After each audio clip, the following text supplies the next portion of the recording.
On les croyait démodés, définitivement relégués au grenier avec l'émergence des tablettes et autres jeux électroniques.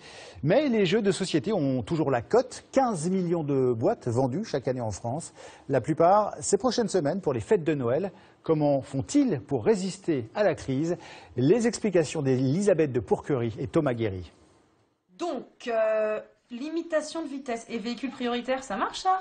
Véhicule prioritaire, oui. Bah oui. Alors, je suis increvable et prioritaire. Dans cette famille, le jeu de société est une institution.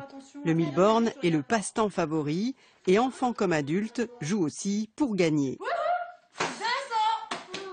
On y jouait quand on était petit, on y joue et on s'en lasse pas parce qu'il y a toujours moyen d'avoir des rebondissements et puis de se faire des petits coups. Parfois, il y a des petites larmes à force d'avoir des accidents et tout, quand les plus jeunes ne sont pas contents, mais ils se vengent bien sur leurs parents. Moi j'aime bien le mille-bornes, j'aime bien Stratego, parce que j'aime bien jouer avec mon frère et aussi j'aime bien le risque parce qu'on peut jouer tous ensemble en famille.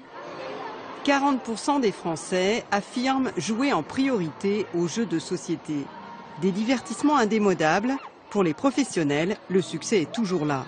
Le jeu de société est toujours en positif, vraiment en croissance, parce que les gens ont toujours besoin de contact, ont toujours besoin de se rassembler, d'être ensemble en famille autour d'une table.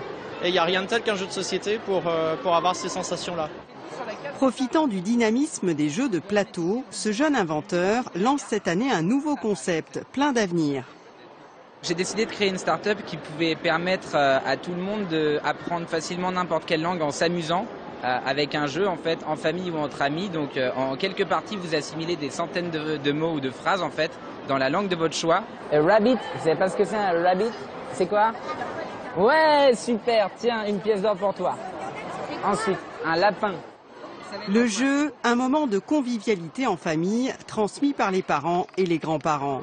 Les jeux de société représentent 10% du marché du jouet. Parmi les jeux de plateau, le Monopoly est le plus apprécié, avec 700 000 exemplaires vendus l'an dernier. Un grand classique qui traverse toutes les générations.